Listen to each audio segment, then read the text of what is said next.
Hello and welcome to the Shaw Local Bears Insider Podcast. I'm Shaw Local Bears beat reporter Sean Hammond. Joining me, as always, is Shaw Local's very own Michael Dwojak. Football is here. I feel like I've said that like 3 times over the last 6 weeks, but it's really here. This is like for real, for real. There was an actual game last night between the Chiefs and the Ravens. I'm sure all you guys saw the ending. Isaiah Likely's toe spoiled the party for the Ravens. But a really great football game to kick off the season. Lamar seems like he's on some kind of revenge tour. He was running all over the place. But we're here to talk about the Bears. It's week 1 of the NFL season. We got real football, Bears-Titans at noon on Sunday. Michael, how are you feeling about this matchup? Good. I feel like we're finally here, right? I feel like ever since, January, we've just been looking forward to the season, right? Like ever since the draft, the endless months of debating between Caleb Williams and Justin Fields, and then whether Caleb Williams is worth it, and then progressing every sitting mini camp and voluntary workout, and then training camp. Like we're here, it's finally real. We finally get to see whether this is a new era of Bears football or whether we're just entering another era of Bears football. Don't say it. Don't say one that it. we've seen before. Sorry, I'm not trying to start things off on a bad note here. But it's a new era, right? It's either going to be the one the Bears fans have been waiting for roughly, over 100 years since Sid Luckman played, or it's going to be one that they've seen many times before. So it'll be fun. I feel like there's a lot of anticipation. I know there was a lot of anticipation last year against Green Bay, obviously, with Jordan Love taking over for Aaron Rodgers. But, when we get to Soldier Field on Sunday, I think there's going to be a different type of energy that we probably haven't seen in quite a while. At the very least, this season will not be boring. I don't think that whether Caleb Williams is a star, whether he's average, whether he's bad, it's going to be interesting to follow this team particularly and to see what happens with Caleb, with Matt Eberflus and this whole squad that they've put together.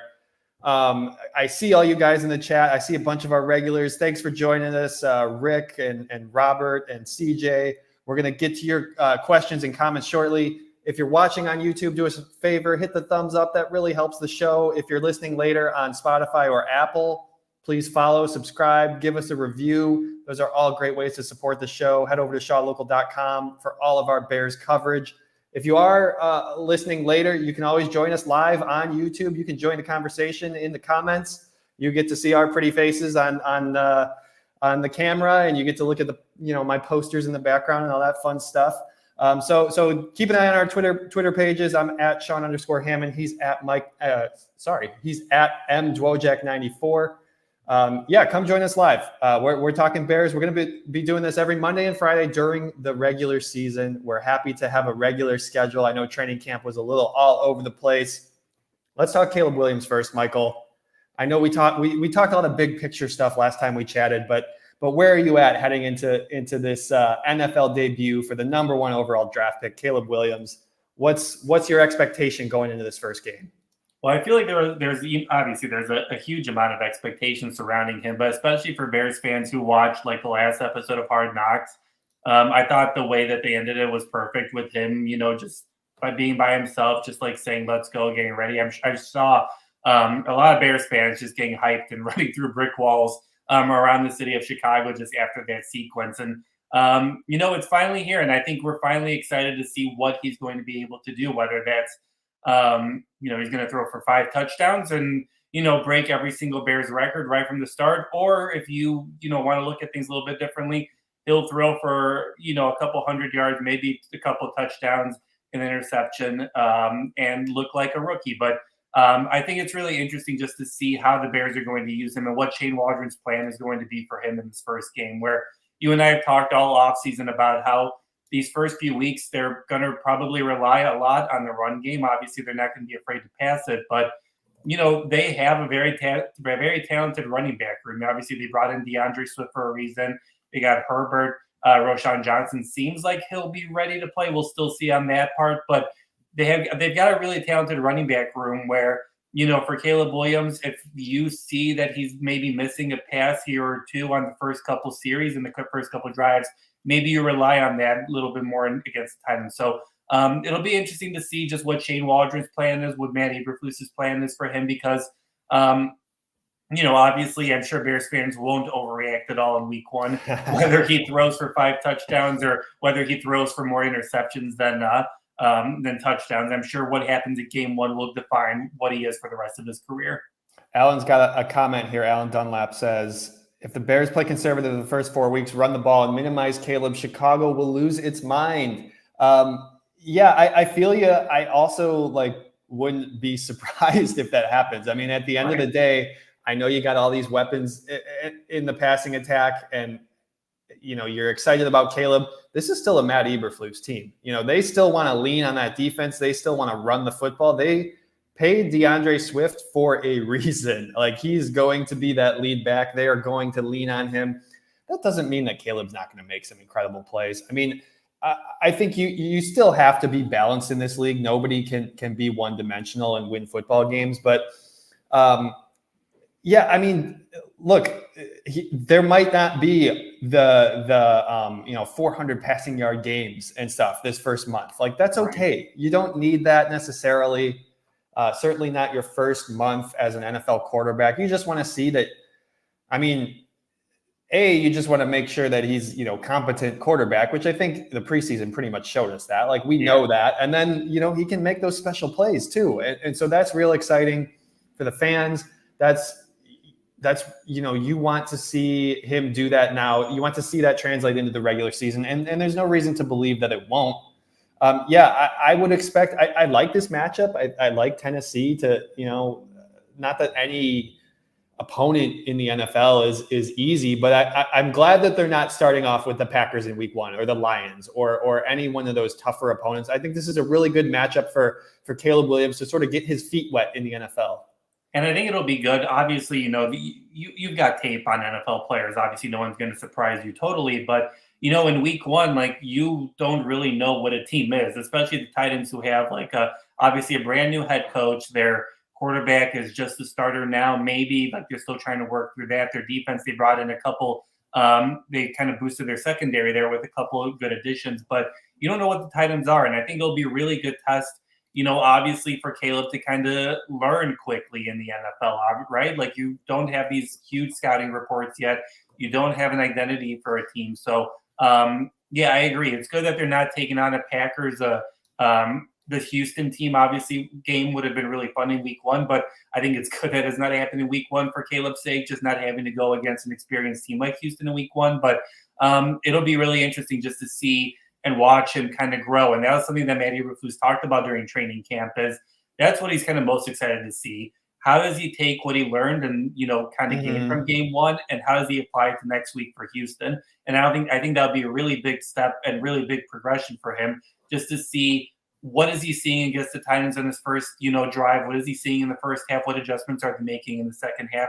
And how is he learning from that? Is he learning from those mistakes, or is he consistently making the same mistakes against the Titans once the game progresses on Sunday?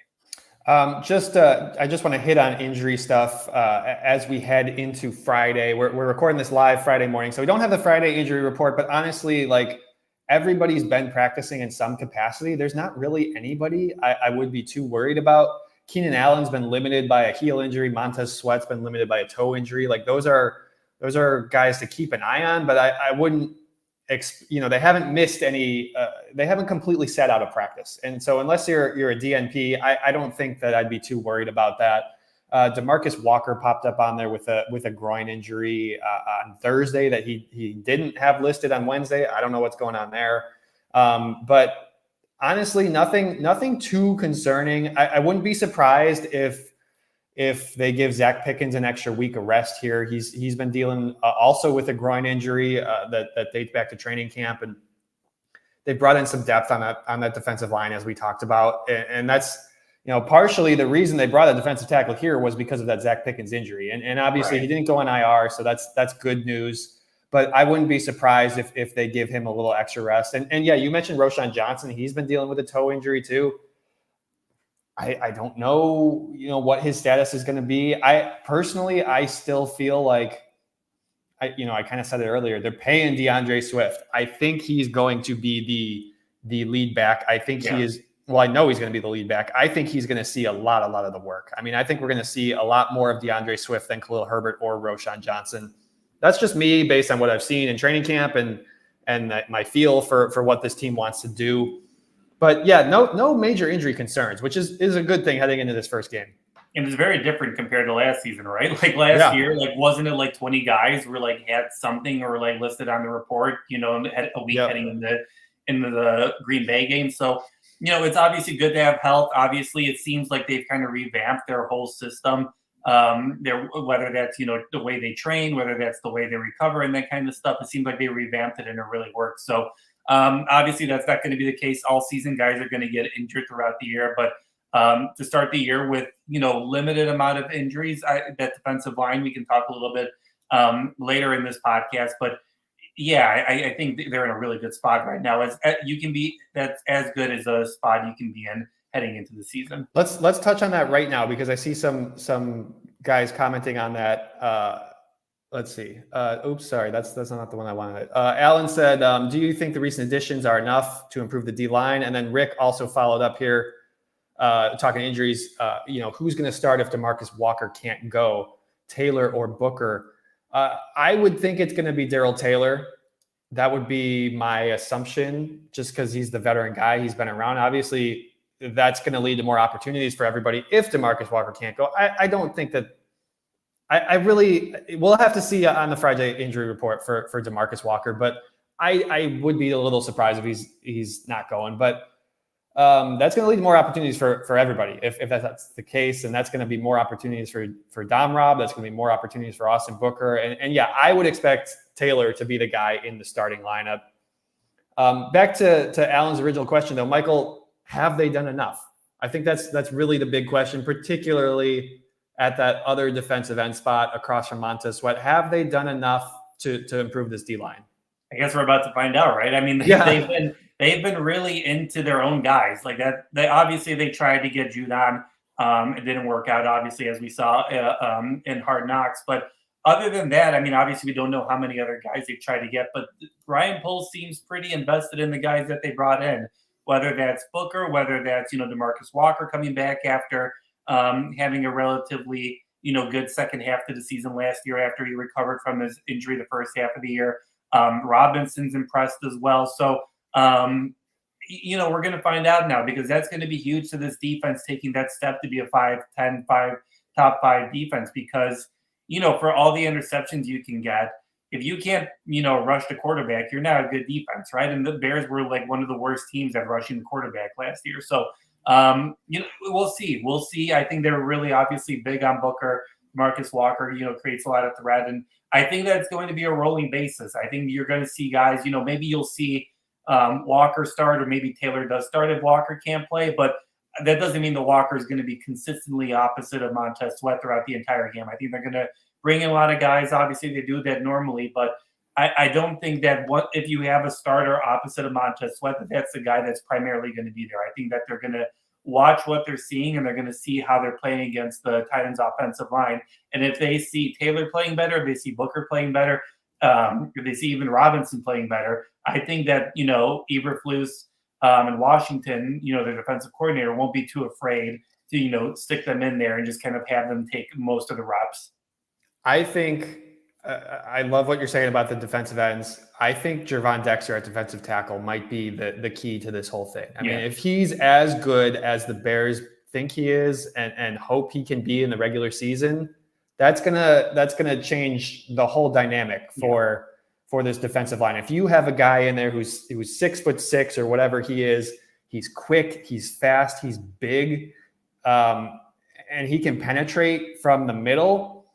We spend so much time talking about the other defensive end, and I get it. Like I do. I think that's important. Montez Sweat was asked about that yesterday, and he said, yeah, it does matter. But if you got a guy in the middle there, that's if you have a, I'm not going to compare him to Chris Jones or Aaron Donald or anybody like that. He's not there yet. But if you have just as examples, I mean, anybody who watched that Chiefs-Ravens game last night, you could see the way that the Chiefs were moving him around. He was picking out the matchups he wanted in the middle there for that Chiefs defense. And if you have a guy who can affect the pass rush, affect the quarterback rather, and the offensive line from the middle, that's going to lead to more opportunities for Montez Sweat. And that's the thing where, yeah, like the Bears are really trusting these guys who they drafted, who they've brought in. I think they really do expect to get more out of Dominique Robinson. I think they're pleasantly surprised by what Austin Booker has brought to the table here as a rookie. I think, obviously they like Darrell Taylor. They wouldn't have traded for him if they didn't. He was a guy who had 9.5 sacks a couple of years ago. Like it's in him, he's done it before, and maybe he just wasn't a scheme fit for the new coaching staff up there in Seattle. Why not just play this out with the guys you have and see who steps up? And if nobody does, like, okay, back to the drawing board. You have some time before the trade deadline. That's okay.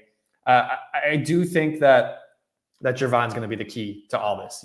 If he can really, really step it up there in the middle and be an upgrade over what Justin Jones was last year, that's really going to help your defensive line and really like your whole defense. Go ahead, Michael. No, I was just going to say, and it's very clear that they have that confidence in him, right? Like, obviously, he went through the offseason. He got bigger. He got better. He's kind of prepared himself, in his first offseason to go through an NFL season. So, and obviously, like we know, the 3 technique is huge for Matt Eberflus's defense. And, I feel like, and we'll hit on this next, I think Matt Eberflus knows there's a lot of stake at this season. He knows that if the season doesn't go primarily well, that things could get hot for him. So I don't think he would just let a second-year player, play the most important spot in his defense if he didn't believe in him. So I do think that says a lot. That's a great point. Like that probably does say a lot that they decided, we drafted this guy. He put in the work over the offseason. He looked good in training camp from what we saw, in limited reps, in the preseason. But he looks good, and now it's his time to see whether he can take over that spot and really be a cornerstone for this defense. I love what's going on in the comments now, because you guys are just like all the talking points that I wrote out for me and Michael. You guys are hitting on them right here. Brian Rasta, thanks for joining the show. Brian says, how hot will Flus's seat get if the Bears don't beat a mediocre Titans team at home on Sunday? And yeah, that's kind of, we wanted to segue a little bit into not just the Titans game, but this year for Flus, because clearly it is an important year. Like, yes, Ryan Poles fully supported him. And yes, it in a lot of ways, it feels like his seat isn't hot, at least when you listen to the GM talk. But look, you got to produce results, and the first 2 years were rough. Certainly, it's going to suck if they lose this season opener to a Titans team who I personally don't think is going to be that good. I mean, I don't know. I see them as like a 6-7 win team, maybe. I don't know where you have them, Michael. I know that division is not super exciting, and sure, they could pick up some wins there, but I think this is a game that not to say that you need to win, but it's especially with the opponents that are coming up with Houston and the Rams, you don't want to let down in the season opener. And I don't think Flus's seat's going to be hot from one loss, but certainly you don't want a letdown right away. No, and I think the whole Eberflus, hot seat conversation is interesting, because I feel like it's coming from a lot from the, the national, media and that kind of stuff. Maybe people who aren't in the, day-to-day meetings, the day-to-day press conferences and that kind of stuff. And, I only really feel like Eberflus is on the hot seat if this team, goes 7-10 again, or wins fewer games than it did last year. I think that's the only way that this team is going, that Matt Eberflus is going to, be considered to be fired. Because if you go 9-8, if you go obviously 10-7, you're obviously likely making the playoffs. Even if you go 8-9, but you see Caleb Williams taking the right path, maybe you got some injuries and that kind of stuff. I think context is the biggest thing when it comes to Matt Eberflus, because, based on the conversations and what we know about Ryan Poles, he's a very loyal guy. And last year he could have very easily just fired Matt Eberflus.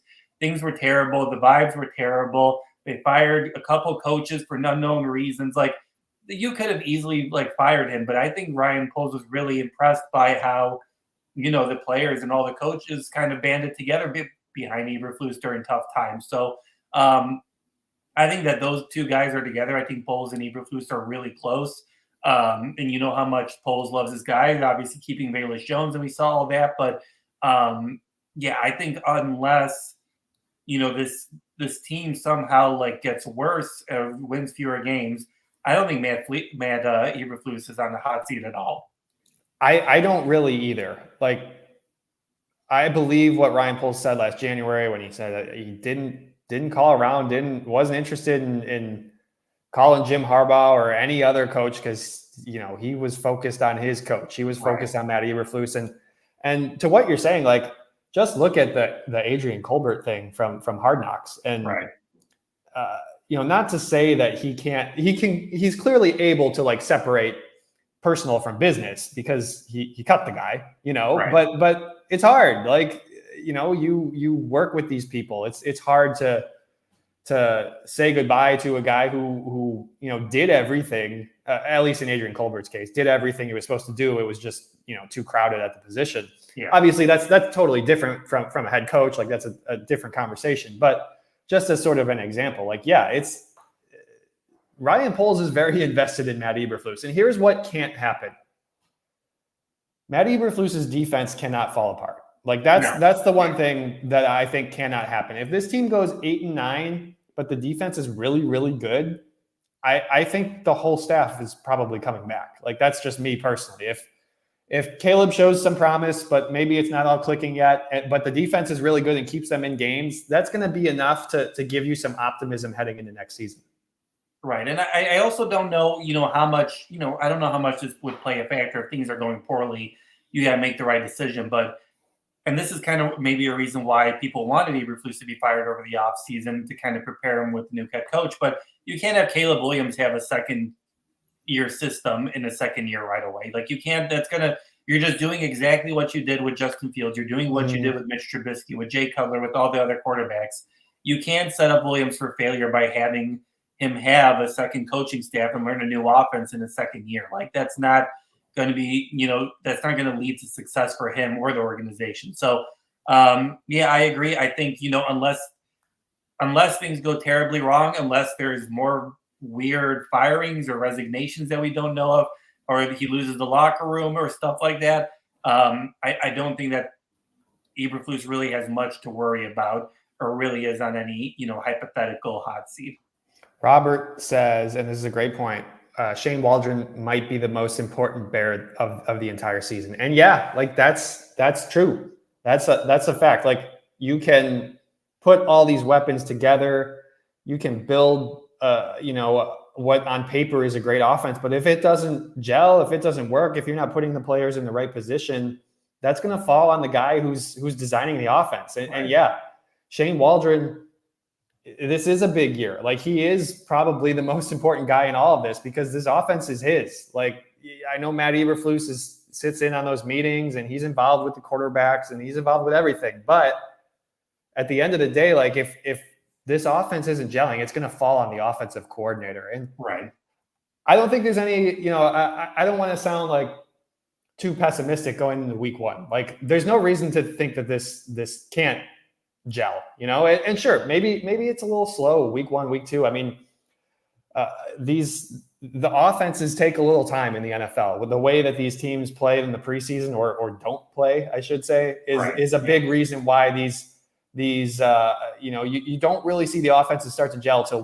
week 3, week 4, and as you get into October. And I'd caution, like, don't way overreact to week 1. I think that's like the most important thing we got to say every single year. Like, we way overreact to these things. And I mean, like, last year, the Chiefs lost the season opener. I know it was a really good Detroit Lions team they were playing, but they were fine in the end. We all saw that. So I guess that's what I'm saying here. Like, don't overreact to week 1. I know that's going to be hard for a lot of people. Yeah, I think it's definitely going to be hard, especially just based on what happens. But that is important to remember. Like, offenses don't look good. Teams don't look good in September. That's just the way the NFL is right now. Like, most of the time, like, the team that ends up winning the Super Bowl is the team that goes on a heater in November, December, and January, stays healthy. Right? Yep. Like, that's exactly what happens in the NFL right now. Like, the season is obviously I know they made it a game longer, but like the season is longer now than it used to be. You're seeing a different, methods to training camp, and you're seeing a different, methods to preseason action where in September, we've seen so many teams start the season hot and then flame out and then like barely make the playoffs or just fizzle out in the first or second round of the playoffs. So don't take a lot from September. Obviously, that doesn't mean don't look at it at all. If Caleb Williams is doing well, why is he doing well? If he's doing poorly, why is he doing poorly? Like you can definitely take a lot from these games. I would agree with your caution of don't call the Bears a Super Bowl, team. Don't start booking your tickets for New Orleans this February. If the Bears, start off 3-0 or anything like that. Let's remember the Eagles last year, who were 10-1. Right. Yeah. And yeah, I think we don't need to say any more than that. The Eagles were 10-1 last year. That didn't go so well down the stretch. Right. It's a long season, and yeah, like the rookie wall is going to hit for some of these rookies. It's a long season. Let's just let it play out. I do want to talk more specifically about this Titans game, though. We got a couple of picks we're going to make here. Let's just start, Michael, with the number one, most important one. Who you got winning this game? Bears, Titans. Where's your head at? I always, hate picking week one in any sport that I cover, like high school football or, the NFL, just because you don't know anything about these teams. Like, obviously, right. The Chiefs are going to be good. The Ravens are going to be good, like all that kind of stuff. Established teams are going to be good. But the thing that makes it harder about this game is we don't know really much about the Tennessee Titans. Obviously, we've got first-time play caller for them, new head coach, essentially a rookie quarterback, right? I think Will Levis is considered he started 9 games last year. He played 9 games last year. So kind of a rookie quarterback, kind of not. I think there's just so much inconsistency with this, but I do think that the Bears are going to win this game. And I'm struggling with how well the offense will do, and that's kind of where I'm at. I think the Bears are going to win by a touchdown. It's just trying to figure out how well this Bears, offense can score. So I think I'm going to do just a plain 24-17 win for the Bears. I think that the defense kind of steps up toward the end and kind of limits a late Titans push. But I just, based on not knowing enough about either team at this point, I think it's safe to say that the Bears, I forget what the line was at, but I think the Bears are a touchdown favorite at home to start the year. What I'm seeing now is Bears -3.5. Somebody correct me if I'm wrong on that. I like to remind you guys, I'm not the betting guy, so I always have to look that stuff up. CJ is right in line with you, 24-17 Bears. He's got Caleb throwing for 222 yards, 1 touchdown, 1 interception. I'm feeling a little bit more optimistic for the Bears in this game than you are, Michael. I do share your concerns with the offense. I kind of feel like the preseason eased my concerns a little bit. I know preseason games don't matter. I know that. But what we saw from Caleb and Rome and the passing attack was really promising. But really, why I'm going to pick the Bears to win this game by 10 points. Why I'm doing that is because of the defense. I think the defense is going to give Will Levis a really hard time. I think they'll probably have 2 interceptions. They'll hopefully sack him a couple of times, 2-3 sacks. I really do think that's where they're going to win this game. I'm with you. I don't know if the Bears offense is going to be gelling 100%. I don't know if they're going to score a ton of points. I'm trying to think right now as I'm saying this, what my score is. I'm going to go 21-10. I think this is a game that the Bears win fairly comfortably. Maybe it's close early in the fourth quarter, but I do think the Bears defense is going to come through on this one. Yeah, I think it'll be interesting. I think, it's one of those things where, we saw good stuff from the Bears offense, but obviously they were going against vanilla defenses. So what is it going to look like against, defense that are actually trying this time? So I think that's mostly where my concern is, but I honestly would not be surprised at all if they end up winning by, 10 points just based on, again, everything that we've talked about, just the inconsistency of knowing, much about either team. Rick points out that the line is now at 4.5. So yeah, Bears 4.5-point favorites. Week 1 at home, Soldier Field against Tennessee Titans. What is your position battle to watch or your matchup in this game? Who are you paying attention to? whether that's the Bears on offense or the Titans on offense. Like which matchups are you curious to watch in this game, Michael? I feel like obviously the Caleb Williams is the low hanging fruit, and I feel like we've talked about it a good chunk. But another one that I'm really interested in, and I think will tell us a lot about this team this year, is what does the Bears pass rush look like against Will Levis? Obviously, I know Will Levis was one of the most rushed quarterbacks last year. He constantly faced pressure. And the Bears were one of the worst pass rushing defenses. And if any indication from what we saw in the preseason, it seems like Matt Eberflus and Eric Washington are going to be blitzing a lot more than they have in the past. And I'm really interested to see just what that looks like right now. Right, what does that look like when the Tennessee offensive line just moves over, probably double teams Montez Sweat, and what's happening in the middle and the other side of the line? Right, is Dexter creating pressure? Is Billings creating pressure up the middle?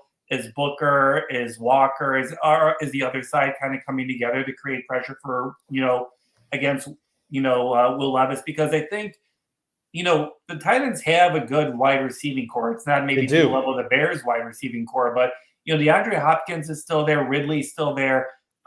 You got a lot of good wide receivers there. So Will Levis will have good targets. So I think it'll be really important, not only for this game, but for this season, just to see what does this Bears, pass rush look like. Because if it's going to be successful, then the rest of the defense is going to be successful. If it's not, I think it's going to be too tough to say that this is a top 5 defense if you can't pressure the quarterback, especially a Titans team that, is kind of rebuilding and maybe they've got a good offensive line. I'm just curious, how are they going to do against an offensive line that maybe isn't at the top of the NFL and a quarterback that's still trying to figure things out? Yeah, yesterday we got to talk to the coordinators, and I asked Eric Washington, the Bears defensive coordinator, about J.C. Latham, who is the rookie left tackle for the Titans, number 7 overall pick, really highly touted prospect, but still a rookie playing his first NFL game. But he's a guy coming out of Alabama. Like that's a place where you're essentially NFL ready if you're coming out of Alabama. And Eric said, I don't care how long a guy's been in the league. When I look over there, I expect him to play at an all-pro level. And I was kind of like, whoa, okay. Like he's impressed by this guy. If you kind of read between the lines there, like this is not your average rookie. That's going to be a tough matchup. And I think Montez Sweat is probably going to target the other guy. Nicholas Petit-Frere is the right tackle. He was a 3rd-round pick a couple of years ago. Missed a lot of time last year for suspension and injury issues. I think he only played in a handful of games. That's the guy you want to attack. As much as you might say, oh, they got a rookie at left tackle. Like the guy on the other side is who you want to attack. That's kind of the matchup I wrote down is the Bears defensive ends against these tackles for the Titans. And this Titans O-line, especially when you throw in a number 7 overall pick, could be pretty good. I think the other interesting matchup to watch, and we should note that DeAndre Hopkins is dealing with a knee injury. His status is kind of up in the air, but I'm also watching Calvin Ridley and Jalen Johnson. I want to watch those two guys duke it out. I feel like that's a certainly one of those matchups that Jalen, I'm sure, is really hyped for, and I want to see how they deploy him. Are they gonna keep him on one side? Are they gonna try to keep him following Calvin Ridley? How is this gonna look? Or do they save that for the ultra elite matchups? But still, at the same time, I mean, Calvin Ridley is a really darn good receiver. Those are kind of the two matchups I'm watching in this game. Yeah, I think it'll be really interesting. Just obviously it'll be fun to watch Johnson and presumably Ridley going back to back. But can the secondary keep up what it did last year, right? Like, obviously, the first half of the year, they were injured. They couldn't really gain much consistency, and then they turned things around in the second half, especially after, Montez Sweat joined the team. But, after Jalen Johnson got paid, he obviously has made it seem that he's not, content with where things are right now. He still wants to be the number 1 quarterback. Obviously, Jalen Ramsey actually just got a new contract this morning, making him the top paid quarterback. So, is that motivation for him already? Just trying to be like, all right, I can be better than Ramsey. I can compete with that. But You mentioned that. I think that'll be really interesting just to watch how that secondary, goes against a fairly talented, even without Hopkins. I think that wide receiver core for the Titans is really talented. So can that secondary kind of keep up with what they did toward the second half of the season? Robert is watching Bears on Bears matchups here. DeAndre Swift versus Khalil Herbert. Yeah, who's going to get the touches? I would put my money on Swift by a good amount. That's just me personally. Yeah. Cole Kmet and Gerald Everett at the tight end spot. Yeah, curious to see how much Everett's used, what the tight end breakdown is. He also throws in Caleb versus Sean, meaning me, in the post-game presser if we lose. That's more like me versus the other members of the beat trying to out yell each other to get our questions in is really what that looks like. Okay, we got another pick here. I don't know what to call this. It's week one for us. We're figuring it out. I don't know if it's our star of the game. We're trying to maybe steal the pick to click thing for any White Sox fans out there. We got to get a snappy name for this. Michael, I'll let you go first this week. Who is your guy this week? Who do you expect to have a big game for the Bears? My guy is someone trying to say who we've talked a little bit about here, and I think it's DeAndre Swift. I think the running game is going to be really important the first couple of weeks of the season. I think it's going to be really important, in week one here. They brought him in for a reason. He was their number one, free agency signing, the number one overall free agency signing after, once the window opened this offseason. And there's a reason why. I think the Bears see him not only as an elite rusher. We saw that in training camp. He's got the speed. He can turn it on. But he's also got that pass catching ability. And that's just another safety net for Caleb Williams in the passing game, right? So I think DeAndre Swift obviously is the number one, running back without a doubt. But I think that he's also going to be someone who Caleb will rely on a lot in the passing game. So I think he's going to be huge this first month of the season as the Bears offense kind of comes together. And I think whether he's running the ball or whether he's going to be, catching the ball, I think that DeAndre Swift is going to make a really big difference in week one. I like that pick. I like where your head's at. I'm going with DJ Moore. I think DJ Moore, look, they paid him for a reason. He's your number one receiver. I wouldn't be surprised if he finds the end zone this week. I wouldn't be surprised if he's targeted a lot. I know we're talking about Keenan and Rome and obviously Cole Kmet's still there. And DeAndre Swift is a weapon out of the backfield in the passing game. I still think that DJ Moore is going to lead this team in targets. I think he has a big game. He's my guy. I'm going with him this week. One more pick here before we get out of here, Michael. Your surprise prediction. What do you got? What's your outside the box thing you're expecting this week? Maybe not expecting, but thinking might happen. I think something that might happen is I think Rome Odunze ends up with the most receiving touchdowns on this team in week one. I think that, I think a lot of attention is obviously deservedly for DJ Moore. If Keenan Allen obviously plays, they're going to focus on him.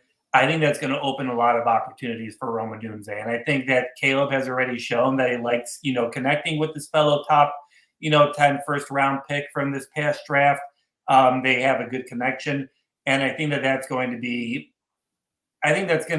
be kind of the thing, not only, this one game, but I think for the whole season. So whether he leads the team in yards this game, I'm not exactly sure, but I can see a lot of red zone situations where maybe DJ Moore's, double team, maybe you got Keenan Allen up the middle, and that opens things up for Rome Odunze. So I think he leads the team in touchdown receptions in week one. I like that. We're on the same wavelength. I'm going to share mine in a second. Rick says, call it the MVB, the most valuable bear. I don't hate that. The MVB, most valuable bear. Yeah, maybe we're gonna have to keep track. I got to write these down and keep track of who's made the most correct picks here as we go along this season. Okay, my surprise prediction, and you know what? We're really on the same wavelength, although mine's slightly different.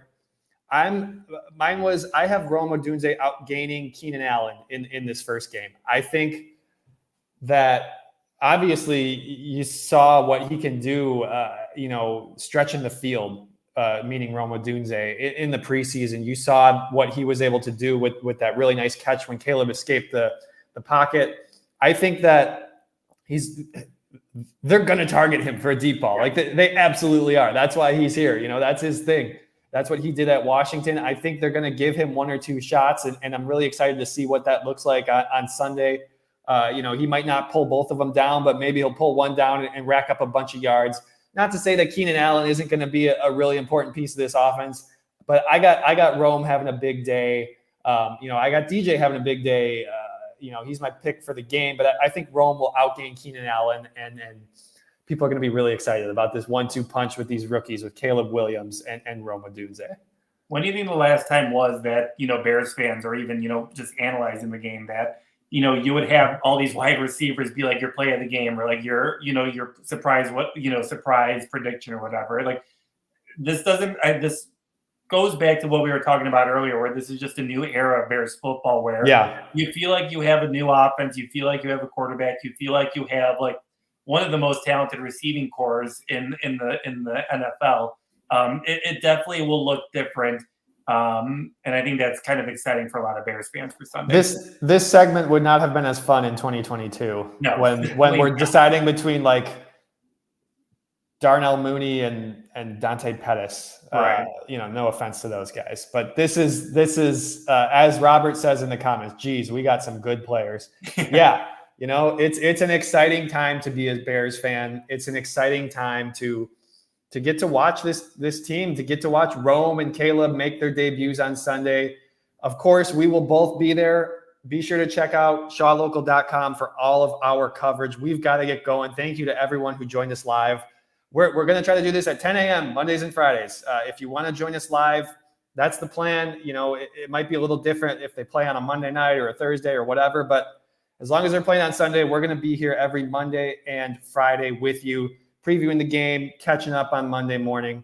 Head to shawlocal.com to read all our work. Please consider subscribing. That's the #1 best way to support us. Subscribe at shawlocal.com. He's Michael Dwojak. Find him on Twitter at mdwojak94. I'm Sean Hammond. You can find me at Sean_Hammond. You can also follow Bears_Insider for all of our stories. This has been the Shaw Local Bears Insider Podcast. Thanks for listening, everybody. Enjoy the game. We got real football on Sunday. Have some fun.